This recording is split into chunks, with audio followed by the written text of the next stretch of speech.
તો અમરેલીના ખાંભાના પચપચિયા ગામની સીમમાં મોડી રાત્રે બાળકને દીપડાએ ફાડી ખાધો।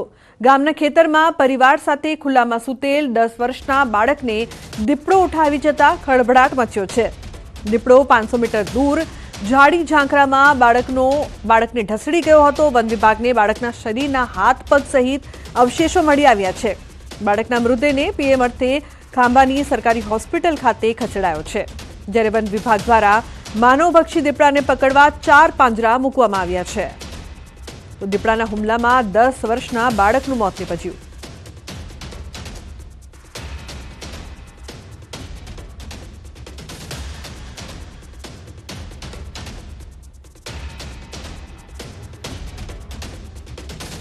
તે દીપડો આવ્યો 2 થી 2.5 વાગ્યાના ગાળામાં, બરોબર।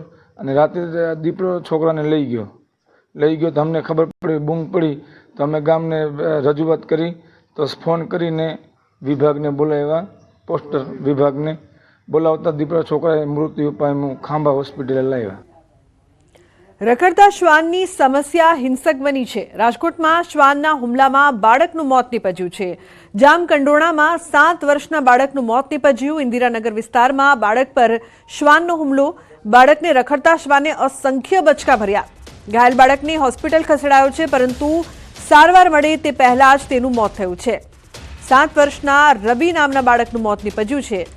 મોત નીપજતા પરિવારમાં શોક છવાયો।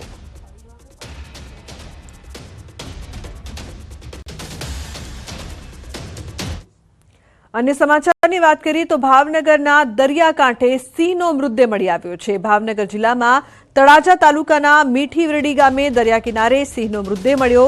आ अंगे जाण थतां ज वन विभागना उच्च अधिकारीओ घटना स्थळे दौड़ी गया हता।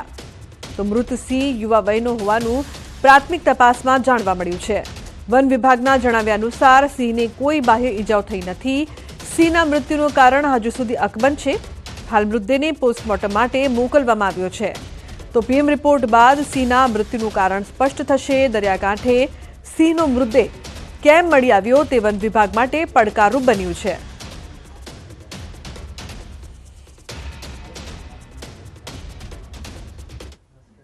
તો રાજકોટના જેતપુરના ગ્રામ્ય વિસ્તારમાં